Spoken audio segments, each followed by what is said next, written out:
I mean, let's just be honest. Trading's a lot more fun to talk about, Yeah, right.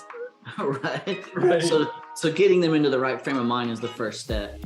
Yeah. We're here to be boring. Yeah, it's just not as much fun to be an insurance guy as it is to be a trader. Hey everyone, Doug Stetzer here, and we are back with episode 2 of The Hedge, brought to you by EKTInteractive and Blue Lacy Advisors and Energy Risk Management Consultancy. In this episode, we'll talk about an important distinction in risk management, the difference between hedging and trading. These activities have different objectives, and yet, as Steve points out, the first thing he often has to do is move the conversation with his clients beyond where do you think prices are heading. We talk about some examples of successful hedging programs, as well as how Steve is encouraged by the level of financial sophistication that he sees in new hires and the analytical teams that he is working with.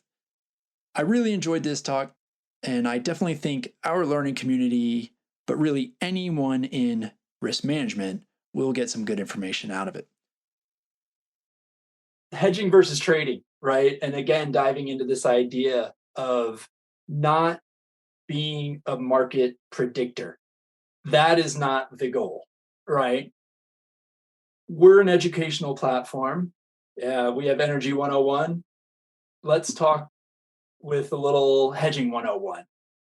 From your perspective, if you're talking to somebody who's really looking to just get started, what is the framework or what do you try to make clear, like right off the bat, when you're talking about a hedging strategy?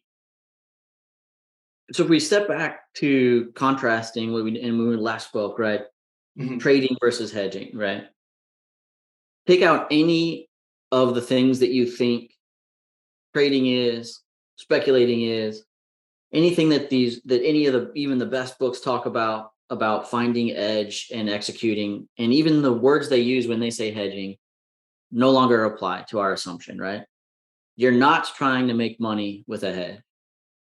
The best example in the textbooks that they use is when you start thinking about options in the form of insurance, right? And they compare things like homeowners insurance or health insurance or any sort of traditional form of insurance that's easy for the layman to sort of wrap their heads around, where this is a cost embedded in life to avoid something unpredictable, Mhm. right?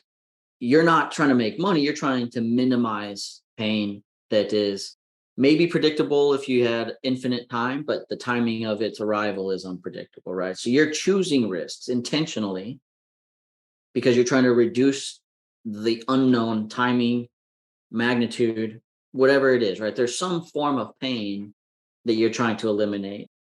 And through that, you can have a cost benefit analysis of, is it worth it to use this hedge for this period, for this product? And over time, that should net reduced costs or improve profitability, depending on which angle, whether you're a commodity seller or a commodity buyer. And you're not getting paid to be good at the market. You're getting paid to be good at executing your strategy. And this is that portion of that payment that you're willing to use to make sure that you are going to continue to get paid to execute strategy. Right? It's a completely reframing of everything in the textbooks. Like, you aren't going to be able to algorithmically calculate your way to where you have a free insurance product that pays you when you're right and doesn't cost you anything when you're wrong. Right. So you have to think about it in the same way you would think about actually procuring the commodity, right? Or the services to produce that commodity. And does this make business sense to do? Does this improve my strategic position? Right. A series of binary questions like that to ultimately decide what your net hedge portfolio looks like. And that's probably too high level or too generic, but until you can accept that as your starting point, you're Right. going to lose, right? Because the conversation will inevitably get back to, what do you think the prices are going to do? Is this a good price to hedge at? Things like that, which the answer is unknowable to those. And you see this all the time, right? Like even in the financial press.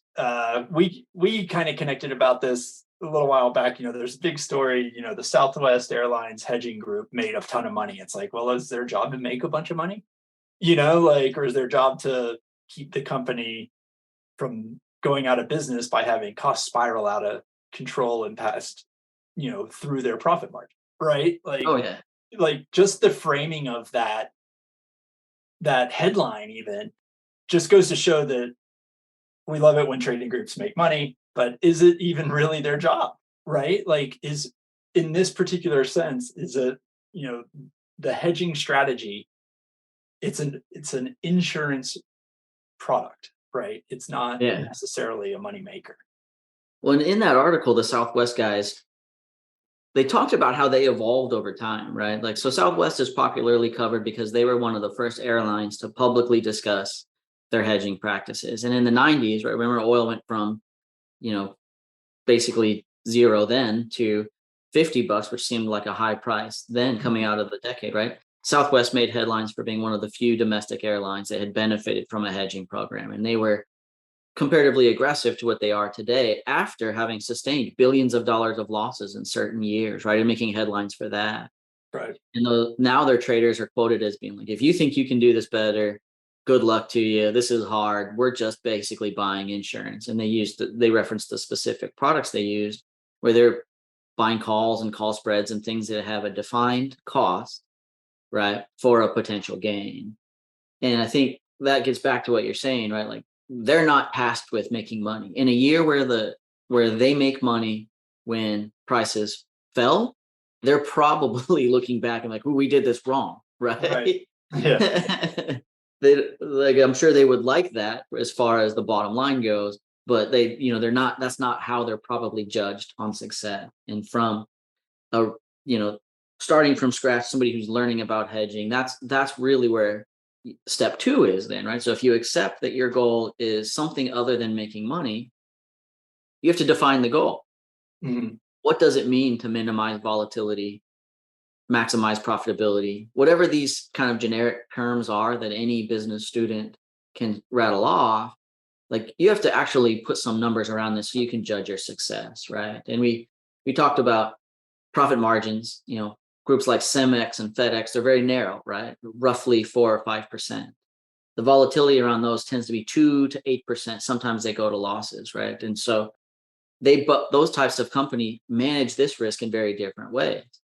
I don't know FedEx for sure. I don't know if they actually have any true hedges on, but I know that many transport companies like FedEx and trucking companies in particular simply just pass those costs on through fuel surcharges. They say, this is a risk of doing business that I don't want, so I'm going to charge you for it.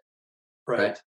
It's not perfect. Sometimes they actually lose money on it, but less often than they would if they were just purely buying or selling a fixed price product based on their opinion of the market, right? So they've tilted that decision in their favor by pushing the cost of it off onto somebody else, right? Whereas somebody like Cemex, which is a large global consumer of a variety of different products, has to think more deeply about which of those are embedded in their net output, right?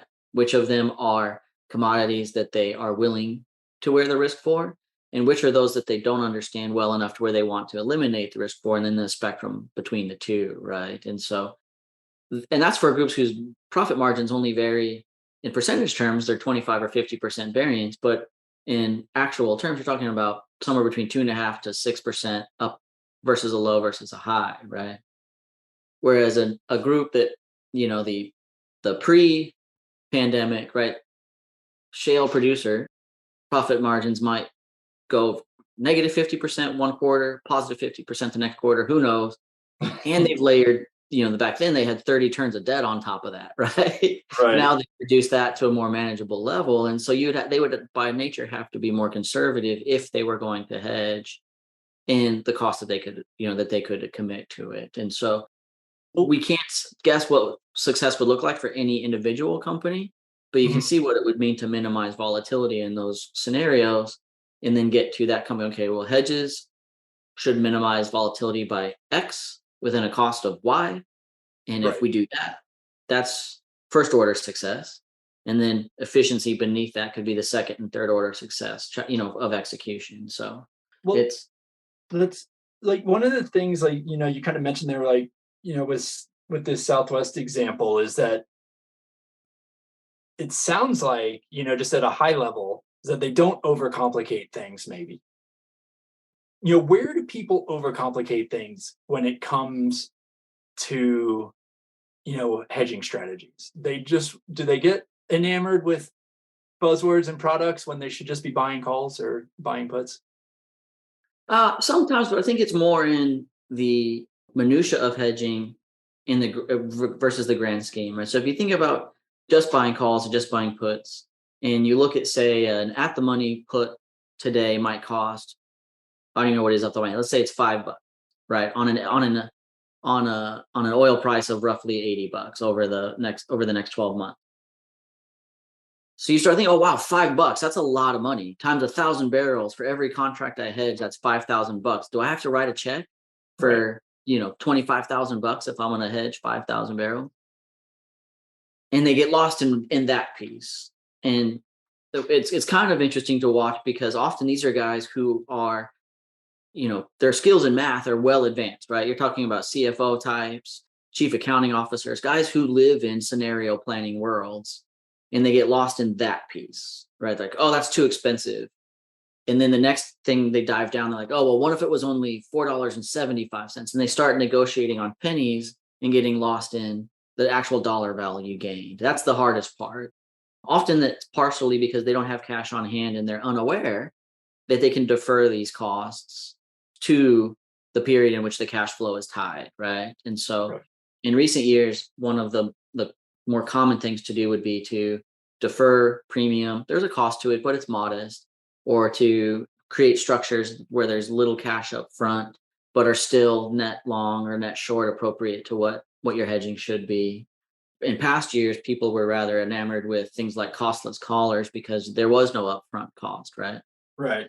But mathematically, those have the same risk as a pure swap, and typically, given you're using out of the money options, will have less of a payout, right? And so you have to be very careful about balancing the difference between zero cost up front, right? Zero premium, and the actual net benefit. And so they get lost in the weeds on immediate costs, and then they miss the details on things like that, and sometimes make bad decisions as a result. But in recent years, both market makers and clients, I think, have come a long way from getting lost in the trade execution into really thinking broadly about how does this fit the strategy.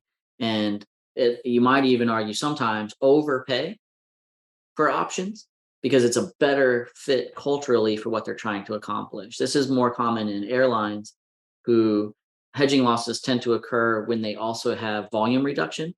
So not only are they losing money on their hedges, they're making less money than they anticipated because there's a downturn. In an exaggerated example would be during the pandemic, where we grounded airlines, right? Like, not, they went from somewhere in the range of 90 to 110% capacity all the time to flying 5% capacity. And, Southwest we mentioned, but really all the airlines that had fixed price hedges were so far underwater that they were being bailed out, through different credit facilities, not the least of which were government bailouts and things like this. Mm-hmm. And they looked back and they said, wow, that was a bad decision made for the wrong reasons. Now we're long options that give us the flexibility. Even if a true options trader would look at our portfolio and say, wow, you overpaid for these options, they would say, yeah, but we paid less than we would if this happens. And that's our real risk. We've got dumbbell risk. And so we're buying insurance against those dumbbells, right? Right. And it's been, I think, kind of when we first spoke, we talked about sometimes it's year 2 when we really get to see the best value.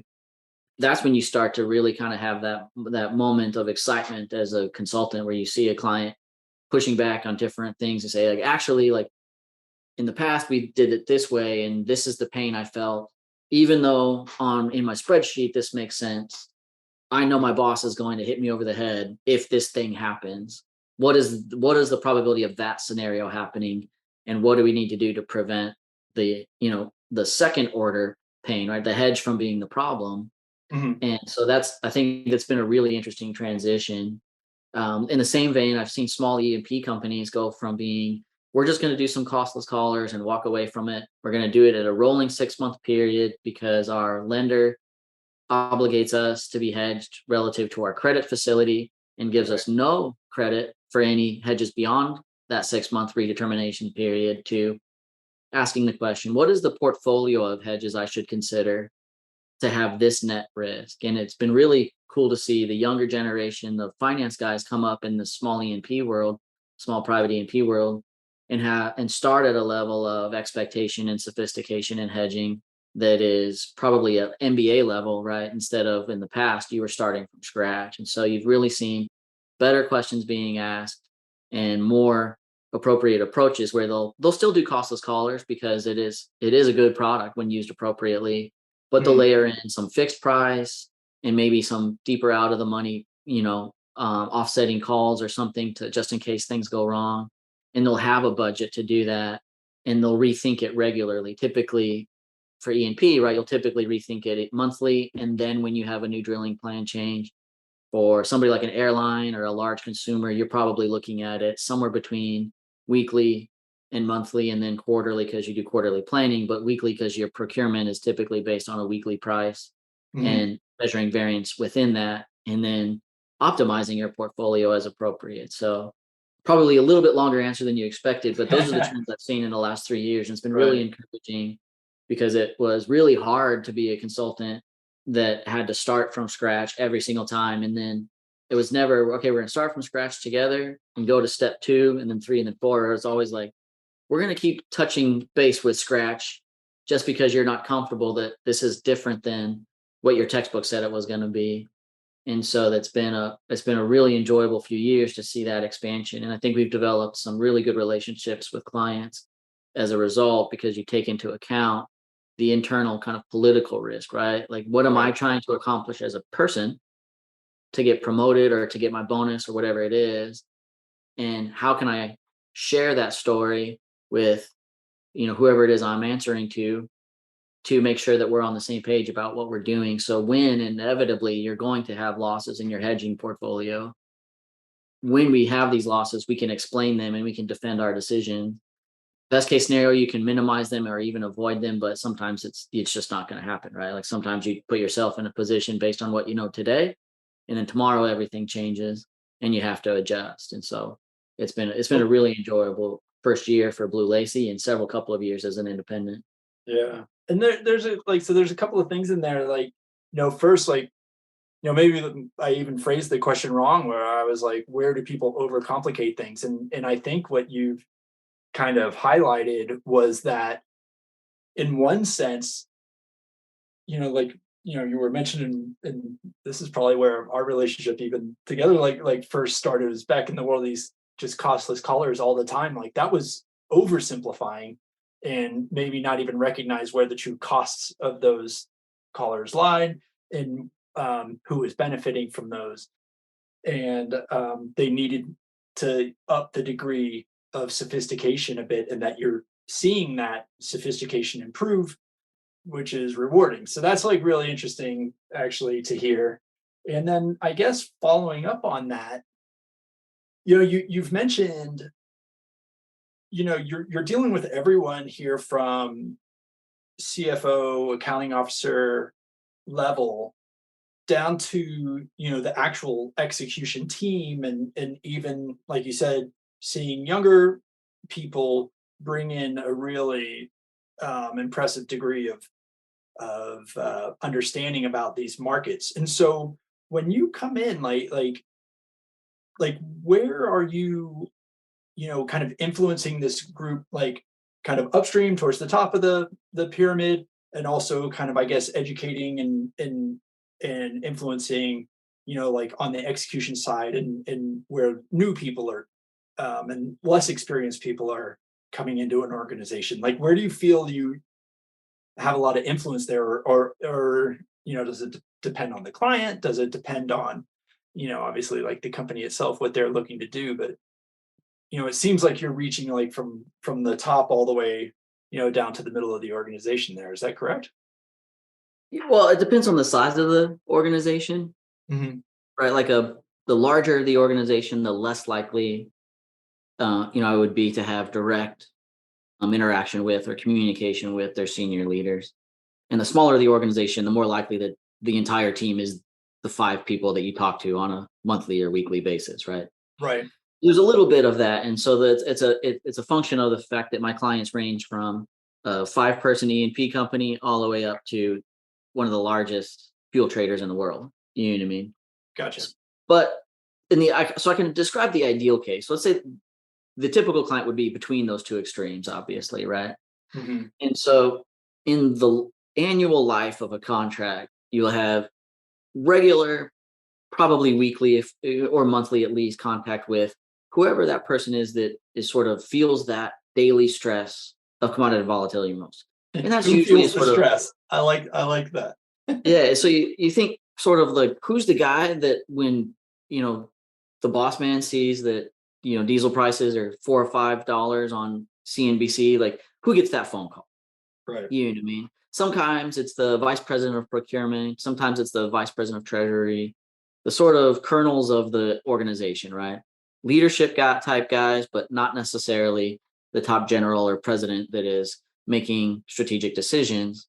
These guys are typically tasked with executing those decisions, maybe have some say in the direction of how that execution goes, but probably don't have a whole lot of say in what the actual strategy is. Those are the most common touch points over the life of the contract.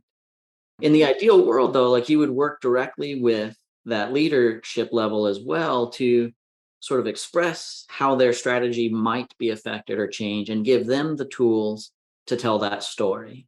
Because no matter how senior you are, you're answering to someone. Even if you're the chairman and CEO, you're answering to investors or creditors or whatever it is. And you have to be able to tell that nuanced story, or at least give them the tools to defer it to one of, a junior person that can tell that story. Right. So that's a less common conversation because those guys are busy with whatever it is they're getting paid to do. And it's typically not managing commodity risk. So you figure the CFO, the vice president of treasury, vice president of procurement types, you talk to them weekly or monthly, and then their bosses come in once a quarter and you make sure that they're not surprised by anything in the meantime. Right. Now, you don't want to neglect the junior guy, right? Because stuff rolls downhill, right? Right. And so often you'll see a spreadsheet and you're like, well, who made this? And you're like, oh, so-and-so analyst. Like, okay, I'd like to talk to him. And they're like, why? I was like, well, I want to make sure that he understands everything he's doing and is asking the right questions because he is going to be the first one to see something go wrong in this spreadsheet. And if he doesn't know to ask questions or even the questions to ask, like everything we're doing is more difficult, right? And so you figure I like to build in touch points for the most junior guys that are the spreadsheet, analysts that are tasked with calculating these things, even though they have no decision authority at any level, right? You're never going to win a project by impressing those guys, but you can lose a client by letting those guys down. So you want to be extra sensitive to the guys that are doing that work. And I'll typically do at least an annual offer to do some kind of, really informal webinar or discussion, just like, hey man, I'm available just in case. We're coming up on a big thing. What do you want to talk about?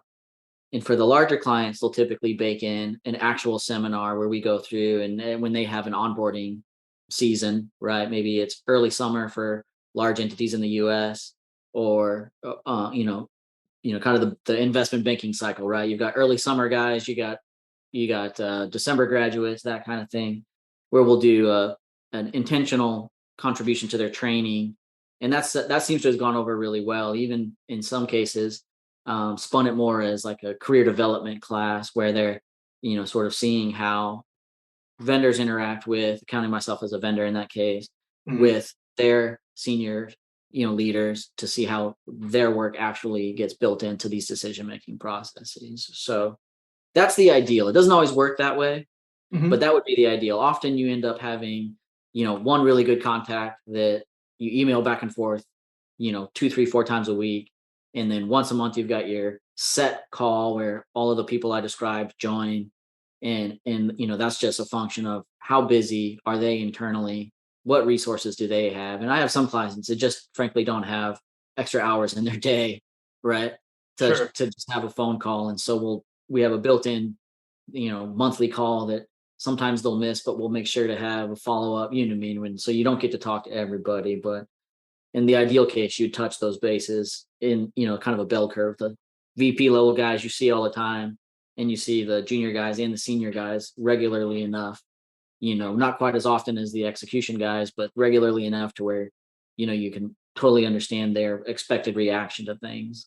Well, and it seems like, that's just the nature of your service, since, as a consultant, your touch point is influencing the strategy, but without solid execution of that strategy, like, what's the point? And so you want to make sure your touch, you have some touch point there, but obviously, like, your main communication is with the, the person who's implementing this strategy kind of at a higher level, right? Yeah. So, and like you said, like that looks like a lot of different things for a 5-person group versus a 1,000-person group. So that's really interesting, man. And again, getting back to this idea of like just the hedging versus the trading, really understanding what the goal is here is kind of the point, right? And that's probably the first. And at a high level, people, they do know the difference, but they may kind of talk and act like, in ways that are not consistent with that, right? And so getting everything moving in that right direction and on that same page is, I'm guessing, like, really the first step. I mean, let's just be honest. Trading's a lot more fun to talk about. Yeah, right. Right. So getting them into the right frame of mind is the first step. Yeah, we're here to be boring. Yeah, it's just not as much fun to be an insurance guy as it is to be a trader. You know what I mean? Like, it's unfortunate that we don't put greater value on consistency and reliability and these sorts of things as we do disruption. You know what I mean?